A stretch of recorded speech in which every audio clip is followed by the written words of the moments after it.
Hi everyone, welcome to US Immigration Help channel. In today's video, we are going to talk about the spouse interview questions at US Consulate or Embassy.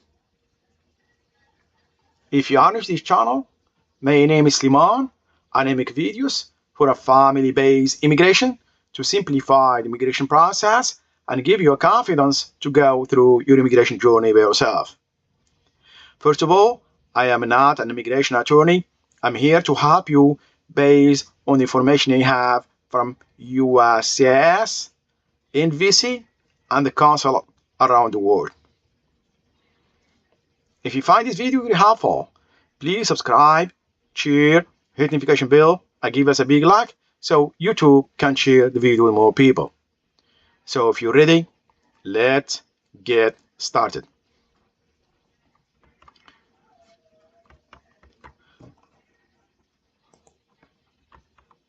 To have an interview, you need to have these documents at the date of interview. If you don't have them, there is no way you can have interview. First one, you need interview letter. You need the DS-260 confirmation page.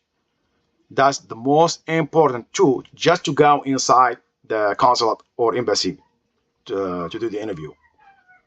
You need an expired passport, 2x2 photographs, medical exam, civil document for the applicant, and petitioner document. Once you have now this document, the security officers at the door, they will let you go inside the consulate, and the consular officer will take you to a room where you will have interview. The first question the consular officer will ask you is, what is your name? Basically, this is a basic question. Just he's gonna ask you, what is your name? Second question is, what is your date of birth? This is a basic question. You should know that. Third question, what is the name of your spouse? This is very, very important question. If you don't know the name of your spouse, your case automatically will go under administrative processing, period. There is no way if they're gonna continue the interview if you don't know the name of your spouse. Question number four, what is your spouse date of birth? Same way, if you don't know your spouse date of birth, your case automatically will go under administrative processing. Question number five, have you ever been married? It depends what you answer. Next question, 6, do you have children? And it depends what you answer. They're gonna keep asking you question. Question number 7, have your spouse been married before? You should know that. Why? Because if you don't know if your spouse been married before or he's lying to you, means it's a big problem, because this is he's lying to you, basically something going wrong with the case. So you should know his past, how many times your spouse been married. If you don't answer this question, even if you don't know it, if your spouse, for example, did not tell you how many times his or she been married, you should know.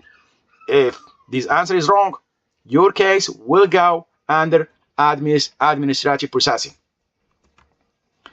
Question number 8, does your spouse have children? Same way. Let's assume your spouse have children, but you don't know about them. That's a big problem, because they have the consular officer have all documents about your spouse. So the consular officer knows if your spouse have children. For example, if your spouse have children and you don't know about it, your case will go automatically under administrative processing. Number 9, when and how you met your spouse. You should know these. You should know the answer for that. Question number 10. When did you get married? You should know the date when you got married. If you don't know it, it's a big problem. Your case will go under administrative processing. Question number 11. Did you have an engagement party? Who was there? This is a very, very important question. If you, for example, if you answered yes, you will be asked for pictures. So, for example, you're gonna tell them, oh, we have a party, engagement party, and some people was there, and he's gonna ask you for a picture. Show me that picture. Question number 12. Tell me about your wedding. You should answer the answer how your wedding passed. Question number 13. Did you have a honeymoon travel? What cities you visited? This is a very, very important question as well. Let's assume you said you answered yes to this question. The consular officer will ask you for a picture. For example, you told the consular officer that we have a honeymoon travel, for example, at city X, and then he's gonna ask you for a picture. Can you show me some pictures, please? You must have pictures with you. Question number 14. Do you and your spouse planning to have kids? Question number 15. How do you communicate with your spouse? As well, this is very, very important question. So, how you communicate with your spouse? A phone, email, social media platform.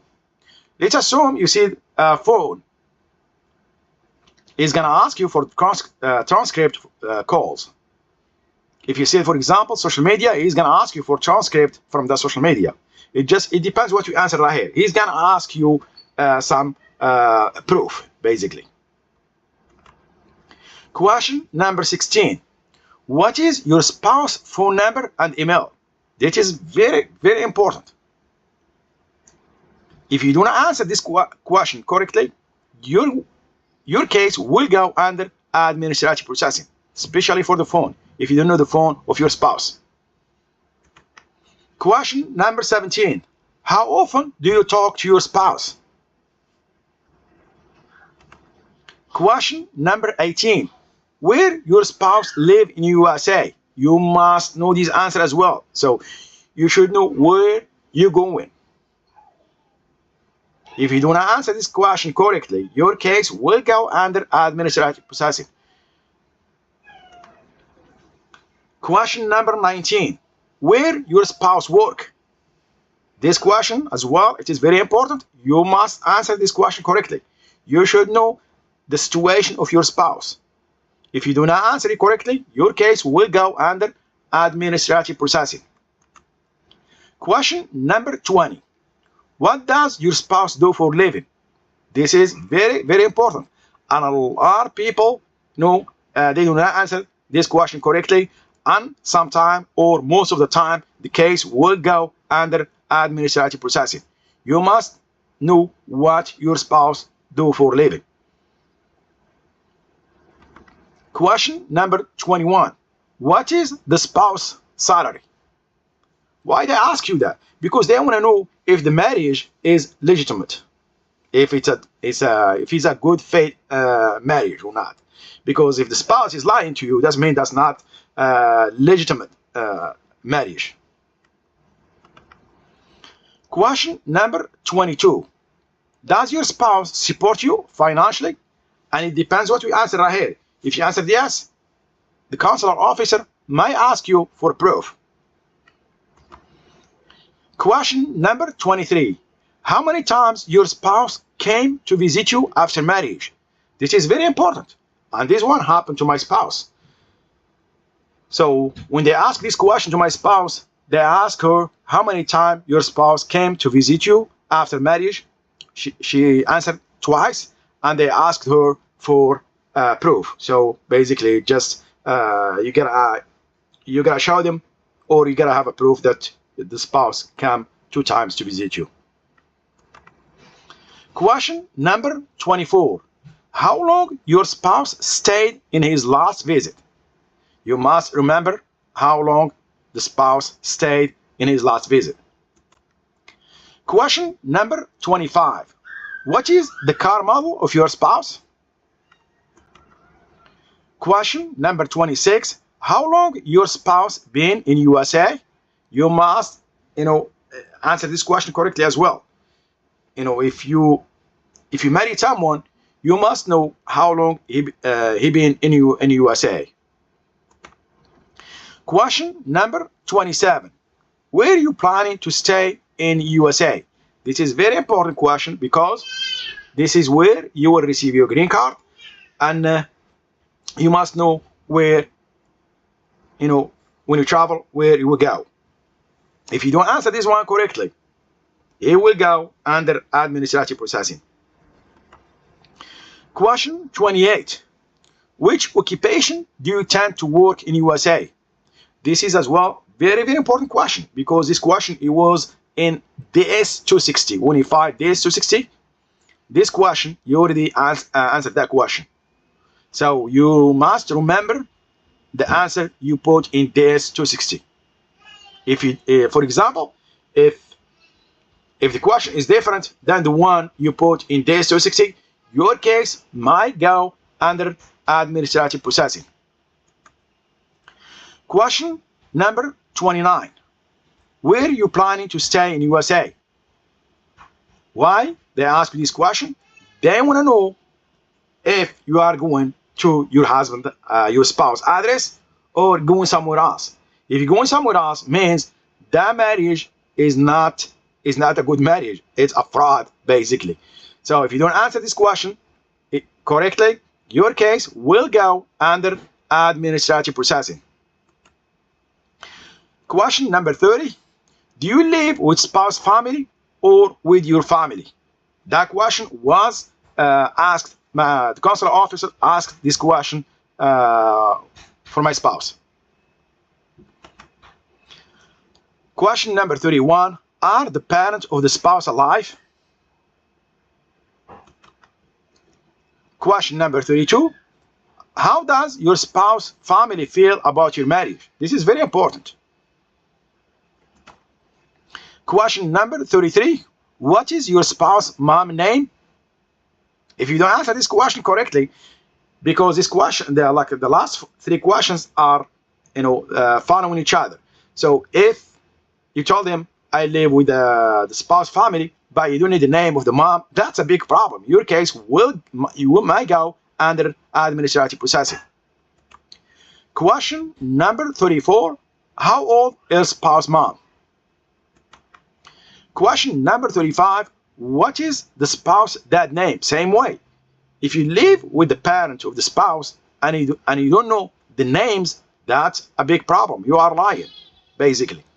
If you don't answer this question correctly, if you tell them I live with the spouse family, but you did not answer this question correctly, your case will go under administrative processing.